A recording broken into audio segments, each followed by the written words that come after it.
안녕하세요. 신장 질환과 통풍의 주범인 요산에 대하여 요산 수치를 내려주는 신기하고도 기적같은 치료요법을 알아보겠습니다. 우리 몸속에 요산이 생기는 원인과 요산을 없애는 방법, 그리고 요산이 우리 몸에 얼마나 해로운지와 자연적 치료요법에 대하여 자세하게 알아보겠습니다. 퓨린 음식을 먹게 되면 신장으로 퓨린이 들어가 그 퓨린이 요산이 됩니다. 그 요산이 신장에서 배출이 돼야 하는데 퓨린 음식을 많이 먹게 되면 배출되는 양은 한도가 있는데 과하면 요산이 쌓이게 되며 그게 요산 결정이 되고 통풍 발작이 일어납니다. 퓨린은 대부분의 음식에 존재하며 특히 고기, 해산물, 내장육, 그리고 일부 콩류나 맥주에 많이 포함되어 있습니다. 요산이 체내에서 과다하게 축적될 경우 여러 가지 건강 문제를 일으킬 수 있습니다. 요산이 생기는 원인과 요산이 무엇인지 요산에 대해 자세하게 말씀해 주세요. 뇌 요산에 대해 자세하게 말씀드리겠습니다. 요산의 결정체는 바늘과 같이 끝이 뾰족하게 생겨 통증이 생기게 되며 무게는 피보다 무거워 우리 몸의 최하단 부인 발, 특히 엄지발가락에 모여 통증을 일으킵니다. 요산이 발생하는 원인으로는 식습관을 들 수 있습니다. 고퓨린 식품으로 특히 붉은 고기, 해산물, 내장육과 같은 음식을 과다 섭취하거나 알코올 섭취, 특히 맥주가 요산 수치를 높입니다. 다음은 비만입니다. 체중이 과다하면 신체의 대사 과정이 변화하여 생성이 증가합니다. 다음은 신장의 기능이 저하돼 생길 수 있습니다. 신장이 요산을 제대로 배설하지 못할 경우 체내에 축적됩니다. 다음은 약물로 인해 발생할 수 있습니다. 일부 약물 예를 들면 이뇨제는 요산 수치를 높일 수 있습니다. 다음은 탈수가 원인이 될 수 있습니다. 체내 수분이 부족하면 요산 농도가 증가할 수 있습니다. 그렇다면 요산 수치가 높아지면 어떤 증상이 나타날까?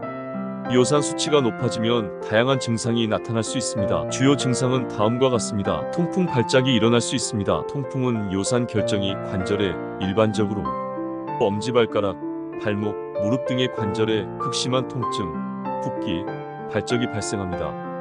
통증은 갑작스럽게 시작되며 밤에 더 심해지는 경향이 있습니다. 통풍은 바람만 스쳐가도 아프다고 해서 통풍이란 이름이 붙었다고 합니다.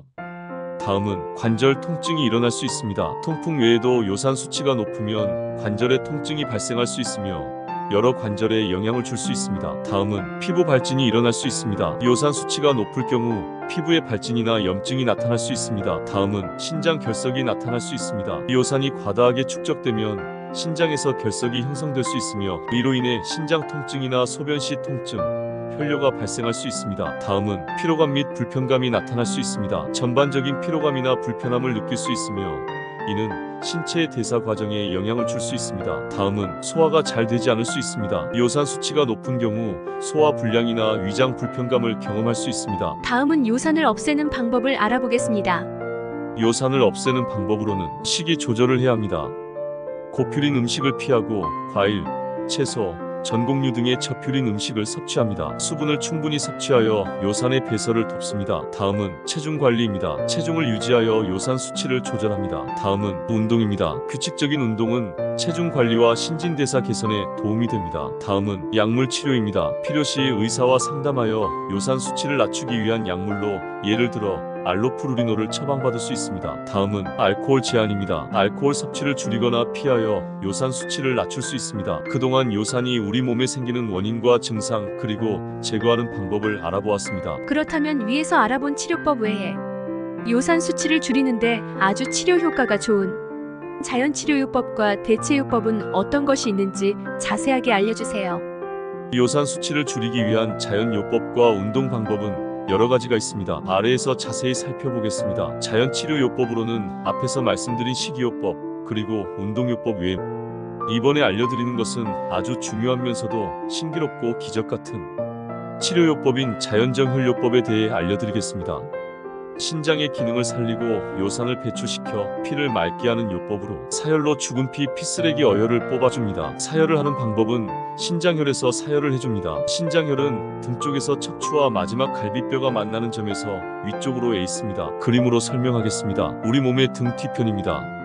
빨간색 수직선은 척추를 기준으로 그은 선입니다. 청색 수평선은 마지막 갈비뼈를 기준으로 그은 선입니다. 신장혈 자리는 원형 빨간색으로 표시한 곳입니다. 이곳을 사혈해 주어야 하는데 방법을 말씀드리겠습니다. 맨 처음 건부 한 컵을 부칩니다. 다음은 부 한 컵을 뗀 다음 사침을 하고 그 다음은 부 한 컵을 부친 다음 흡입기로 압을 겁니다. 마지막으로는 어혈이 나오면 어혈량이나 시간을 고려하여 부 한 컵을 떼고 어혈을 닦아냅니다. 다음에는 한부 엄지발가락에도 같은 방법으로 사혈해 줍니다. 더 자세하게 알고 싶으신 분은 자연정혈요법 미러클 연수원 010-4923-9989로 전화주세요. 다음은 온열요법입니다. 따뜻한 물에 반신욕을 하여 혈액순환을 촉진하고 땀을 통해 요산을 배출할 수 있습니다. 다음은 여러가지 자기에 맞는 운동을 찾아내어 운동을 하는 것입니다. 걷기, 자전거 타기, 수영 이러한 유산소 운동은 체중을 조절하고 전반적인 건강을 개선하는 데 도움이 됩니다. 다음은 근력 운동입니다. 근육량을 늘리면 기초 대사량이 증가하여 체중 조절에 도움이 됩니다. 다음은 스트레칭과 요가입니다. 스트레스를 줄이고 전반적인 신체 건강을 증진시킬 수 있습니다. 다음은 추가 정보로 체중 관리입니다. 과체중인 경우 체중을 줄이는 것이 요산 수치를 낮추는 데 큰 도움이 됩니다. 체중 감량은 요산 농도를 낮추고 통풍 발작의 위험을 줄이는 데 기여합니다. 건강한 식습관과 자연치료요법, 그리고 규칙적인 운동을 통해 요산 수치를 효과적으로 관리할 수 있습니다. 이러한 방법들을 통해 건강한 삶을 유지하시길 바랍니다. 오늘 내용이 좋으셨다면 구독과 좋아요 그리고 알람을 눌러주시고 공유도 많이 해주시기 바랍니다. 끝까지 경청하여 주셔서 이 영상의 정보를 통하여 많은 분들이 건강을 찾으셨으면 좋겠습니다. 감사합니다.